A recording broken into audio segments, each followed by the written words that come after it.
Welcome back, disc golf fans, for round one front nine coverage of the Open at Austin presented by Flight Factory Discs. First time on tour out here at this particular property. Got a ball golf course we're going to be checking out, designed with a nice disc golf layout. I'm Nathan Queen, again joined by Andrew Fish. Yeah, delighted to be here. Going to see a little bit of everything. The Harvey Pennant Golf Campus retooled a little bit from the 2023 layout. We're going to see Simon Lizotte, Matt Orum, Paul Ulibarri, and Mason Ford tackling it. Good bit of elevation, got some water in play, got some woods. And as you see, after two events of the 2024 season, Gannon Burr and Anthony Barella, each with a win. Yeah, and Nicolas Antela, they're third in points, not too far behind them. Pretty fun track that we get to play here today. Straight into hole one, we've got a 400-foot par 3. Might play slightly shorter. You have this OB River that you've got to cross over. Fairly straightforward to start your round, depending on the wind.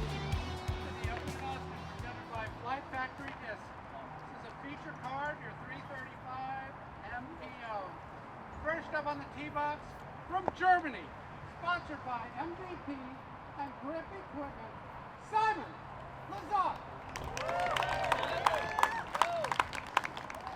Arguably one of the friendliest opening holes on the entire Pro Tour. There's so much room out to the right that for everybody it's going to be a flat or slightly hyzer backhand.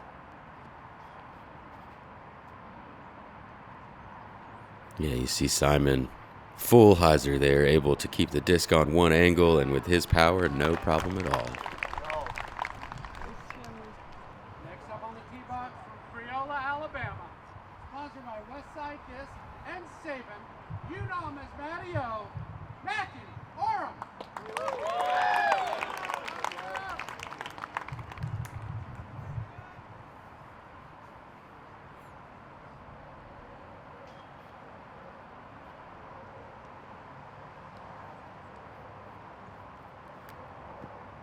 Matty a little lower, a little flatter. You see the wind gonna pull it all the way back into the circle and a little bit left of the basket. Purple People Eater. Beautiful shot there from Matty O. South Carolina, the team captain of this draft, Paul Ulibarri. Got Paul Ulibarri here. Gonna likely go with a pretty similar line. One of the things you want to think about on days in Texas is the wind direction. It's going to pretty much dictate where you want to land your disc around the basket. Pick your favorite wind. Make sure you don't land in your worst wind. These guys all putting it close enough, it doesn't really matter. As Uli almost on the base here. We'll take a look again. Yeah, I think regardless of what the wind is, Uli's going to settle for a 2-footer every time.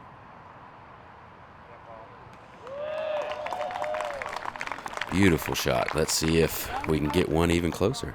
From Cibola, Texas, your Rookie of the Year 2018, sponsored by Mint Disc and Lucky Eggs Disc, Mason Ford. And Mason Ford, more or less the local of this feature card.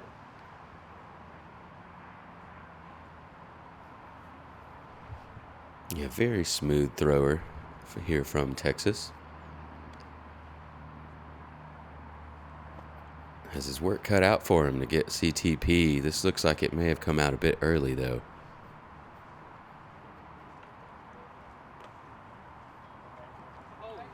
Yeah, that's the mistake you can't make with the taily cross, Nathan. Yeah, and choosing to play some smart golf with the elevated pin on hole one. Doesn't want much of the comebacker. Lays it on up for the par. Looks like we should have 3 birdie cleanups here. And indeed we do. Hole 2, 715 feet, a par 4. There is out of bounds to the right at the wood line as well as long left.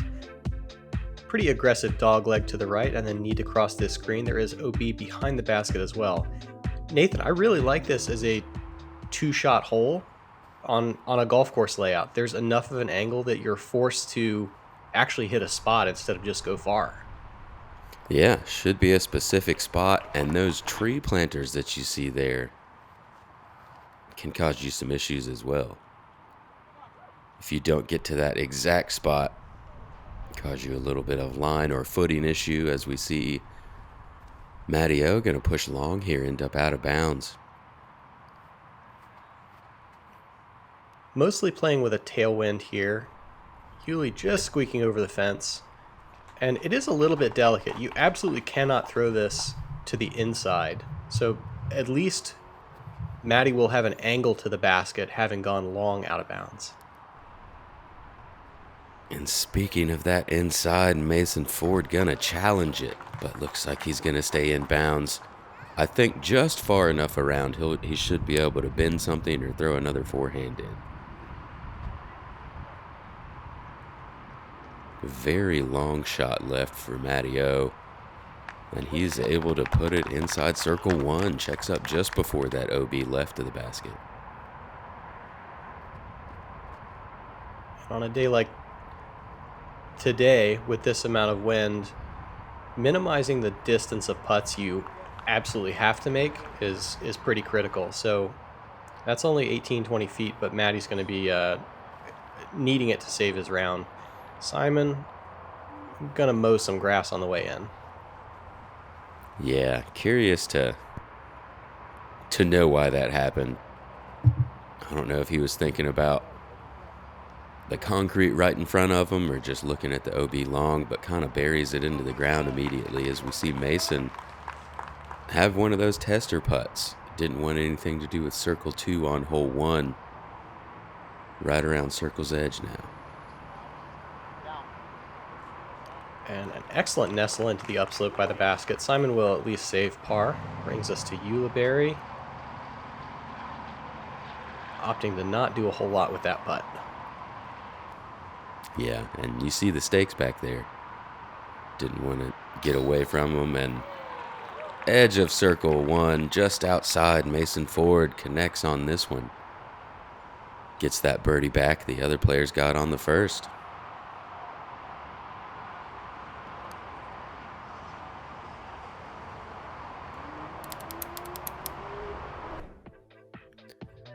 Moves us into hole 3, 360-foot par 3, OB ball golf green here, but really this right side is going to be the main hazard per se on this hole. You don't want to end up on the right. Very thick, difficult to scramble. There is an OB path on the left as well, but plays uphill, so plays a lot longer than that 360 mark. Is Mason Ford going to be inside circle 1?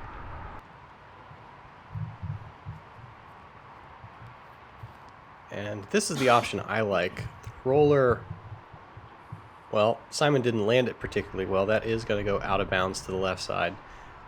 I like that the roller, if you hit it correctly, really can only go right and should steer you away from that out of bounds and into the slope. Yeah, it looks like he may have caught that upslope there. Kept the disc from fully turning over to the right. Uli gonna test this right side and doesn't go into the woods, but is gonna tickle something and drop down into circle 2.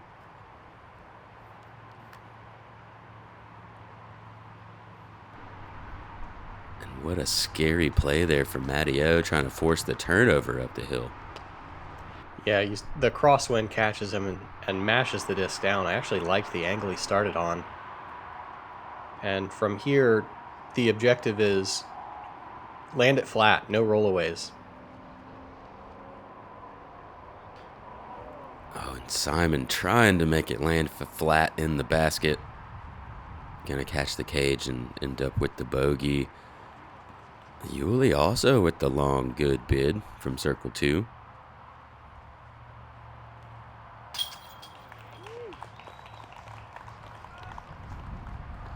Back to back for Mason. Beth at 69. I just told myself, you got to will this one in there. Whatever you have, just will it in there. This man is unbelievable. This is what athletes live for. This This is the moment. Got a good thing coming, and it's all I need. Everything I wanted is in front of me. It's a good.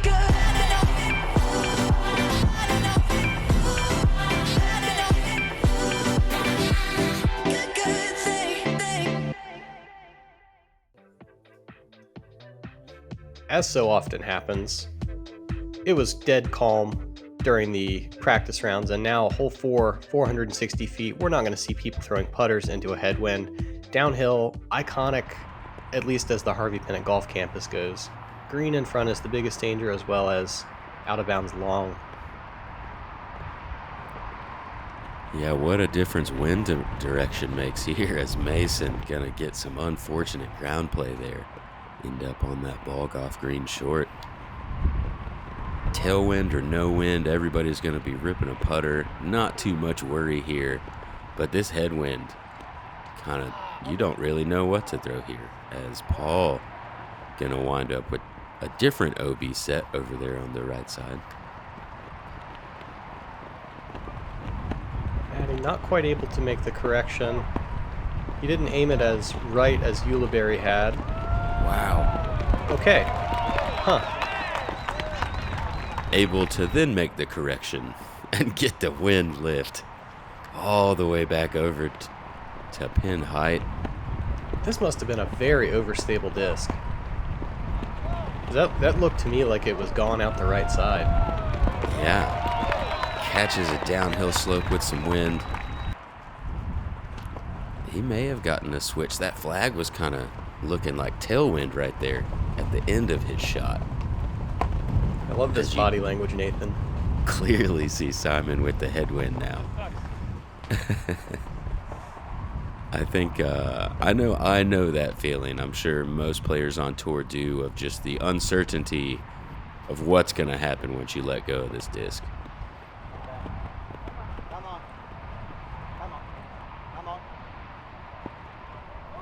And just absolutely smokes it. Never has that chance to come back. Hits a spectator too. Man, I hope they're okay. That sure was screaming at him. So, Matteo, only one able to be in bounds here on hole 4. And he's close enough. He may be able to pick up 2 strokes on the card. You almost spoke too early as Simon tries to save his par. Yeah, those are so difficult on windy days like this. Hard to really trust. He's going to stay online, but Matteo, with that trust, going to bounce back from the bogey a couple holes ago, grab himself another birdie. Moves us in to the easiest hole on the course here today. Hole 5, 520-foot par 4. Wind-dependent eagle chance here. Big turnover shot if you're going for the eagle. Or excuse me, big hyzer shot or turnover shot. Kind of both plays. But likely going to see some forehands off to the right. Don't need too much distance on these. And then you have a pretty short putter or mid-range approach shot from the right side over there. This hole wasn't super well regarded the prior year. They did shift the basket a little bit.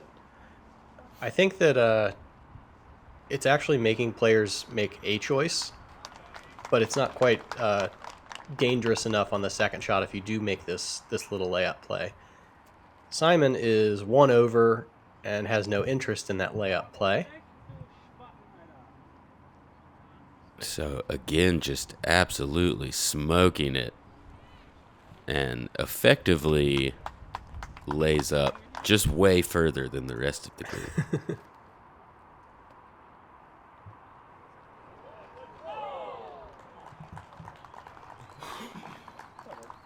And these are all going to be pretty straightforward. Forehand and backhand both play. Yeah, like you were saying, after you get this tee shot over with, you do have to carry OB for that second shot, but it's really just not that far.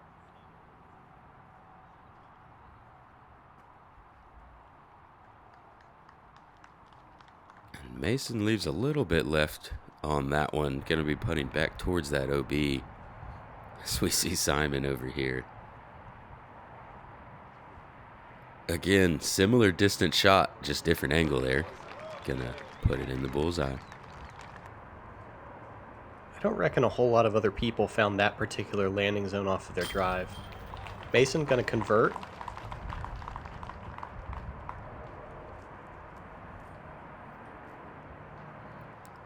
Yeah, 68% of the field.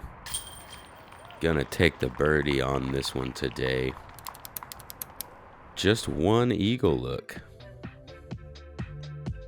Hole 6, 535, a snaking par 4, out of bounds woods to the right, as well as a mandatory to navigate, and then a pretty sharp turn. And the basket tucked back here through a corridor of trees. Forehand and backhand both play off the tee. I saw a lot of players going with slow, overstable flex shots just to try to run it to the left after about 260 feet or so. Yeah, and boy, can this hole cause some trouble.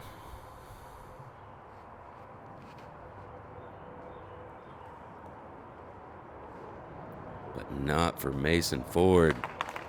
Absolutely beautiful tee shot, straight down the middle of the fairway. Yeah, I'm not sure. That's probably the best we'll see. As Paul, nice shot. Probably 60, 70 feet short of where Mason just got.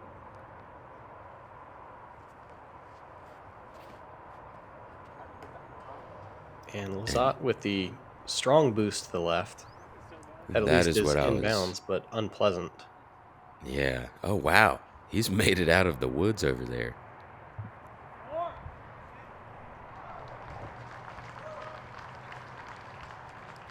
And he will stay out there. He might be about pen high, but still left of all of the woods.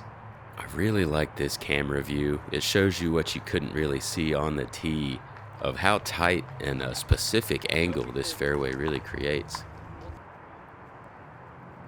And just the brutal OB following the whole right side. Really with another forehand. Won't really be putting to make, I don't think. And Mason had gotten far enough that he will be throwing mid or putter. Even that has a specific line to manage. Yeah, and eventually he'll be all right with that shot. But once you execute a tee shot like that, you really like to get the birdie on this hole, as only 16, just 16% of the field able to get this one. It averages a 4.38. Hard to do that with a sub 600 par 4 on tour. Oh, and Mason absolutely all right with that upshot now as he connects from, I don't know, 70 feet there, 60.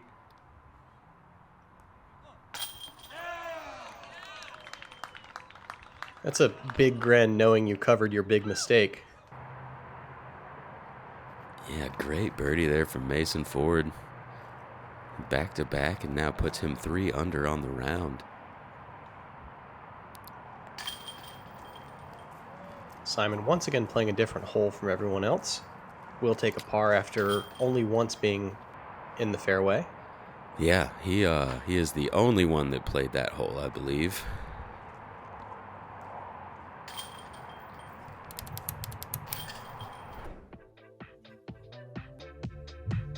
Moving into hole 7, 305-foot par 3. Got that OB line from the previous hole down the right side. Pretty tight gap, thick woods. Righty backhand flip up shot like you see here from Mason Ford, just executed to perfection. Is not the easiest shot on this hole, although he's going to make it look that way. Yeah, if I didn't know better, I would say this is the whole preview, but the backhand doesn't stack up well with the initial trees. Yeah, this is going to be, I don't know if it's the intended line, but it is the ideal line for the hole. Just a little bit too much flex on that one from Paul.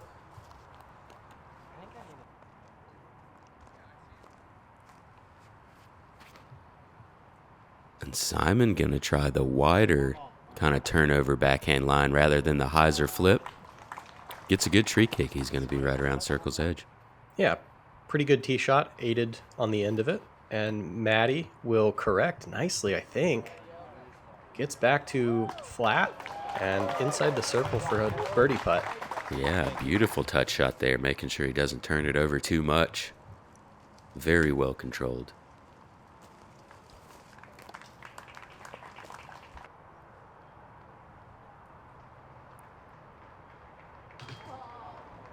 I think that's 3 front rim misses from circle 2 for Simon at this point. Maddie and Mason going to gain a stroke. Yeah, And corrected on that low putt from the last hole. Matteo gets another birdie. indeed, 570 par 4 on hole 8. This is using the previous year's hole 17 green, but we were moved back considerably on the tee shot. Forehand and backhand both play. I think forehand is the widest available, and then that swings you to the intended landing zone to square you up in front of the narrow gap that approaches the green. Yeah, again, not much distance on this hole, but really the birdie is going to be dependent on if you land in the center of this fairway. It's the second part. Very skinny and creates a very specific angle.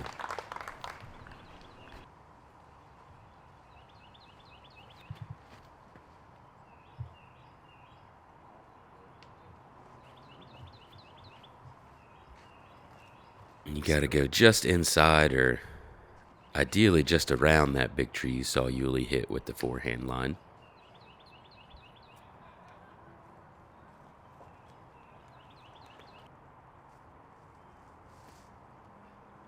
Simon now having to play forehand from way back. Follows the fairway nicely. It'll be maybe 150 or so, but the work is not over yet. Yeah, great scramble shot, but you saw how skinny it gets as you get farther down this fairway. Uli in some bogey trouble, it seems. Short arm release from Matt Orum, and he's going to be on the left side. Will have made some pretty good progress through the jungle.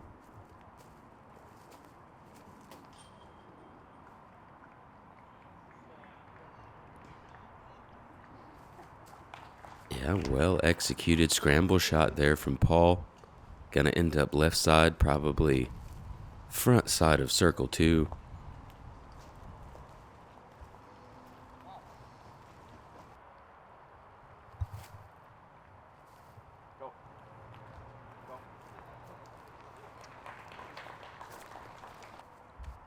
Get the early par graphic for Simon. I imagine he got up there and putted that pretty quickly. Mason gonna lay up, also will settle for a par.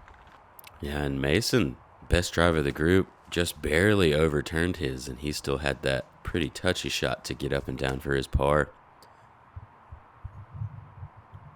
This one playing, again, pretty difficult for 570 feet, averaging over par on the day, 4.2. Brings us into hole 9, 745-foot par 4. Gonna want your drive to land somewhere in this area before this ball golf green, or off to the left of it, and then you have an island green to land on. Pretty good lefty hole here for that second shot. I believe this played as old hole 18 in 23. It did. Tailwind with some right to left cross. You see Mason drags his shot pretty far left. Matty O also going to be over there. That will open up their angle into the green nicely, but still pretty far back.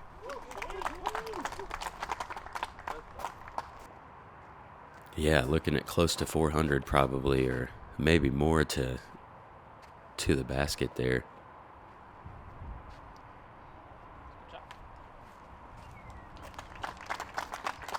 Simon challenging that ball golf green just a bit more. Gonna be inbounds, nice position.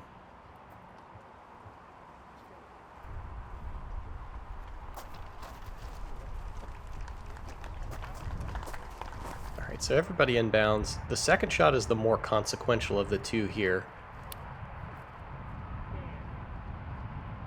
As Yuli's going to drag left. I don't know if... I think it's a peninsula, not a true island, but I don't know that he advanced a whole lot before he swung all the way left.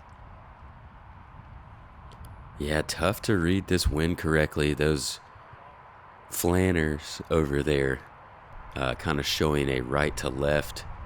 Just a very difficult wind to throw this right-hand, backhand turnover shot into this green.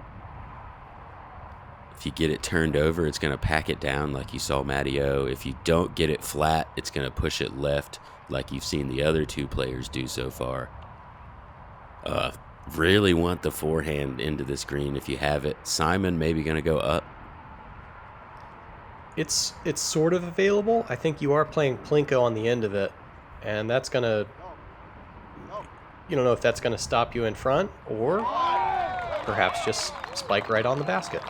Yeah, I think after watching those other three throws, if you have the option to get one angle, then you should take it.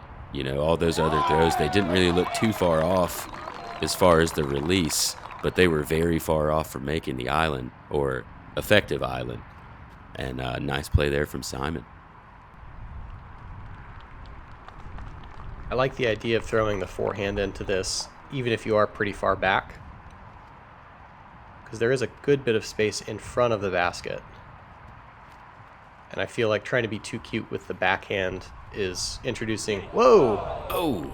As Mason nearly skips in for his par, we'll have to settle for the bogey. I feel like the backhand is just introducing too many angles with the wind, the upslope, and the out of bounds to both sides. Yeah, it's interesting to see those players go to the forehand after they went OB, but not from the original spot. As a lefty,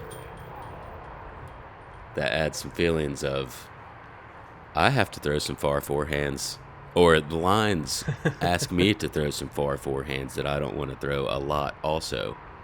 So, kind of nice to see some right-handed players choose not to throw that forehand because it's too far for them. Well, hole 9 gets a little bitey on us, but Mason Ford off to the lead on our card with a 3 under. Yeah, players, lots of different scoring going on the card. 3 keeping it under. Paul looking to bounce back on this back 9. Thank you guys for joining us out here for the Open at Austin. Make sure you tune into the back 9. For Andrew Fish, I'm Nathan Queen. We'll see you guys out there.